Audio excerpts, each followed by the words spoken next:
I've been waiting for a while to talk to you about episode 3 of Star Wars The Skeleton Crew. And I can finally tell you that it's one of the best pieces of Disney Plus Star Wars content I've ever watched. You don't believe me?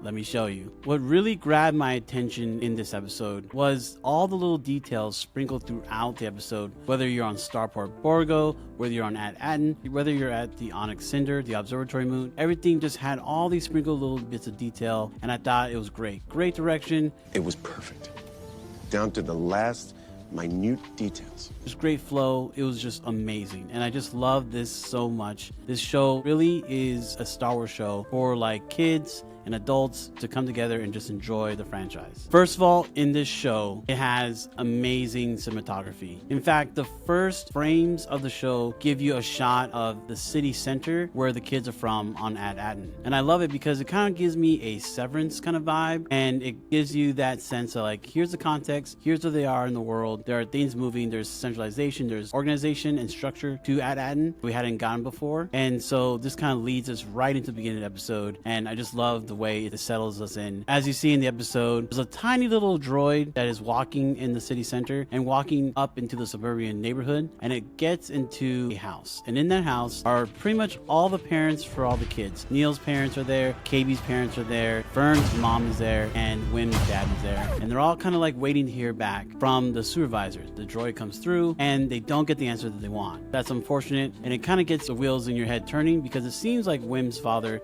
has made a conclusion that he's going to take things into his own hands. Next, we go back to Starport Borgo, and the kids and Jod escape and get back onto the Onyx Cinder. And Fern the whole time is thinking it's way too easy. Well, you're right, because you didn't have to lug a huge droid like SM-33, which could get you caught. And so, after a couple talking to and some guilt tripping by Fern, then Jod reluctantly goes back to find SM-33. Almost gets caught, but he gets the droid and himself back onto the ship. But unfortunately, the pirate crew learns about this. They sound the alarm, and Captain Brutus himself is launching attacks at the Onyx Cinder to shoot them down. Knowing full well that there are children involved here, the pirates do not care. Jod and whoever he is to them, he wants to see them captured or destroyed to bits. Ultimately, the move to get SM-33 was a great move by the children, and it helped them out later on in the episode. Another thing I loved about their escape was getting more little details about Starport Borgo, like the underbelly with the jail system, all different droids that were brought back to life when Jod was looking around for SM-33.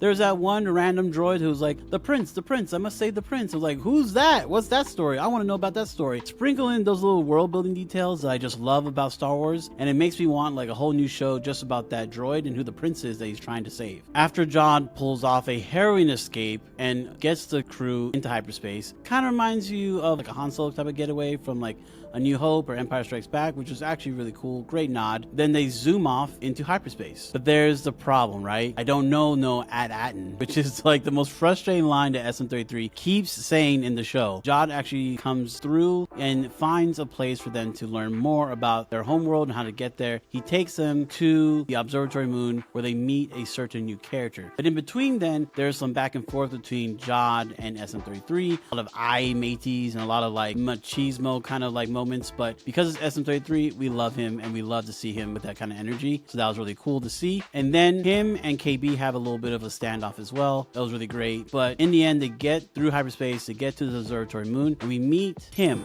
All we can go off on is the fact that Kim is an owl that talks and knows navigation and knows hyperspace lanes, and that's in Star Wars now. Star Wars has become a little bit more fantastical than it already was. I'm all here for it, but I did wish there was more explanations. Not sure how I feel about that, but the puppetry of the team was amazing for Kim. They really brought her to life, and that was really cool to see. In the end, Kim actually figures out where At-Aten is and puts it on a nice little disc. I love seeing Star Wars technology, so it's really cool that that happened. And then Kim also calls Jod Crimson Jack, which is interesting. Jod doesn't like the kids asking questions about anything. It's like you're stuck with this babysitter who won't answer not a lick of information for you. It's kind of ridiculous, but it is what it is. And so Jod actually fights Kim and beats her up and kind of throws her her away and takes the kids and they leave on the ship so that he can escape the New Republic X-Wing fighters. That was really cool to see. And then once they clear a safe space enough to hyperspace away from the observatory moon, that's where the episode ends, and that's essentially the entire plot of the episode. The central conflict of this episode is really just about, can we trust Jod? Can the children trust Jod? And can the children and Jod work something out so they can actually truly work together to get the kids back home? And I guess for Jod to receive some kind of reward. That's kind of like what I saw as the main central conflict and main central theme. And it's very clear towards the end of the episode because AB and Fern confront Jod and like stand up to him. Not that they're going to do anything to him, but just saying, hey, we're not going anywhere unless you actually tell us the truth. He kind of finagles his way around the truth, but it was really cool to see SM33 back him up. And I'll talk about that more later in the things I liked about this episode. In the end, I don't know if the children are really ready to hear the full truth because they don't know much about the galaxy, and the galaxy is a dangerous place. So I don't know. The truth? Can you even handle the truth? All right, 3 things I liked about this episode. 1, I really liked it when Jod assigned the children different positions on the ship when they're trying to escape from the New Republic X-Wing fighters. So Neil got the pilot, KB was navigation, and then Fern and Wim were like the guns. It was really great. Wim got really into this role, and I was really happy for him because he got to get some action on. He gets into a lot of trouble for taking aggressive steps. I think he did a perfect job defending the ship against the X-Wing pilots. I was a little bit worried that he was actually going to shoot down a pilot and kill another being. And then he'd have to live with that guilt the rest of his life. So I'm glad that didn't happen. 2, SM33 baiting Jod to try to strike one of the children so he could go off and clobber him. I mean, from the whole get-go, SM33 and Jod were like butting heads. And this was more than evident towards the end when KB and Fern are standing up to Jod. And then Fern's like, SM33, like she really knows her role. And SM33 is there to defend his captain. That was really cool. And 3, when Kim went into her detective sequence to find the location of Ad-Adden, I love sequences like this in TV shows or in movies when an intellectual uses technology to find some new information. One of my favorite scenes in all of film is when Iron Man 2, you have Iron Man, Tony Stark, trying to come up with a brand new chemical element, and him and his computer friend find it out together and he develops a new chemical element. To me, I love that kind of stuff. I could see a whole film trilogy or a whole film franchise with those kind of elements, making it fantastical and scientific at the same time. I love seeing stuff like that. So that was one of my favorite parts that I liked about this episode. Now, one moment that really stood out to me in this episode was when Fern said this to Jod. She said, in quotes, "I thought the Jedi never left a man behind." Now, I kind of understand where the writers are coming from, but this immediately took me out of the immersion of the episode because we all know this is a line that's really more dedicated to the military, the U.S. Marine Corps, don't leave a man behind, right? And also, as Star Wars fans, the Jedi have never said anything like this. This just completely proves that the children don't know anything about the galaxy, and even Wim, who has dedicated his life to learning about the Jedi, he doesn't know this stuff either. And Jod is like,